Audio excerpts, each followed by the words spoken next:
If you're tired of muddy vocals and weak bass in your car, you aren't alone. I was sick of my stock audio system, so I went out and bought the most popular models to see which ones actually deliver. I've been driving around testing these for weeks to find the best JBL car speakers for crystal clear vocals and beats, so let's see which one is actually worth your cash. Product number 1, JBL Club 6520. First up, I grabbed the JBL Club 6520. Pulling these out of the box, they felt surprisingly rugged for the price point. I noticed right away that they're manufactured in Mexico, and the build quality feels a step above the usual cheap plastic stuff you see in this range.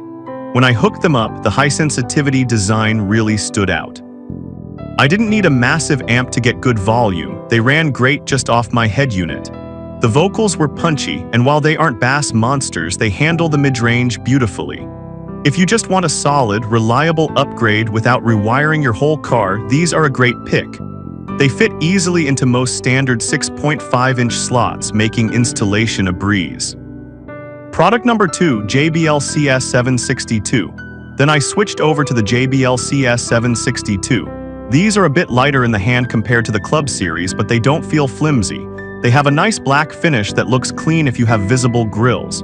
I was curious about the specs since they claim a frequency response down to 55 Hz. In practice, they actually handled the lower end of my playlist pretty well for a Coax speaker.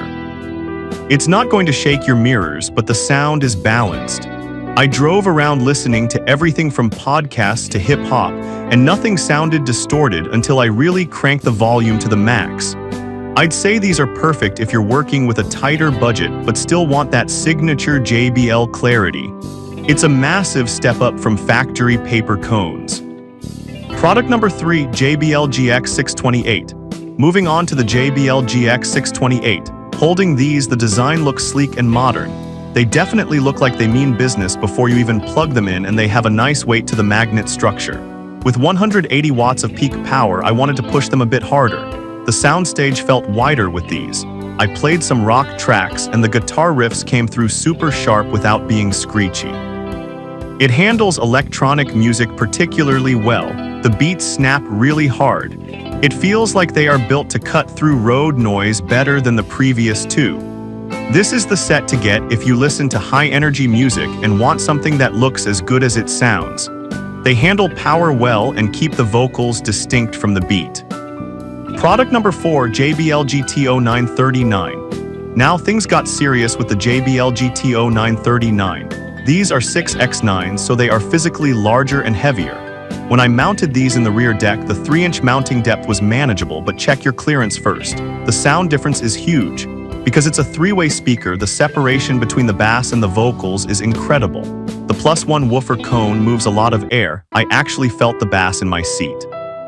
Plus, that adjustable tweeter level is a lifesaver. I dialed it down a bit to keep the highs from being too harsh. If you have 6x9 openings and want a system that almost eliminates the need for a subwoofer, grab these. The 2-ohm impedance squeezes every drop of power from your stereo. Product number 5, JBL GT-OC. Finally, I installed the JBL GT-0609C. This is a component system, meaning the tweeter is separate from the woofer. It takes more work to install, but holding that carbon-injected cone, you can tell it's high-end gear.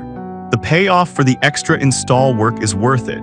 By mounting the tweeters up high on my dash using the iMount system, the soundstage lifted right up to eye level. The vocals are crystal clear, and because the woofer is carbon-injected, the mid-bass is tight and accurate. It doesn't just make noise, it makes music. The 3-ohm design really woke up my stock head unit too. This is hands down the winner for audio quality. If you're willing to do a little extra installation work for studio quality sound, this is the one. Honestly, you can't go wrong with any of these. It just depends on your car and how much work you want to put in. I've dropped links to all of them in the description below so you can check the current prices and see if they fit your ride. Thanks for watching and drive safe.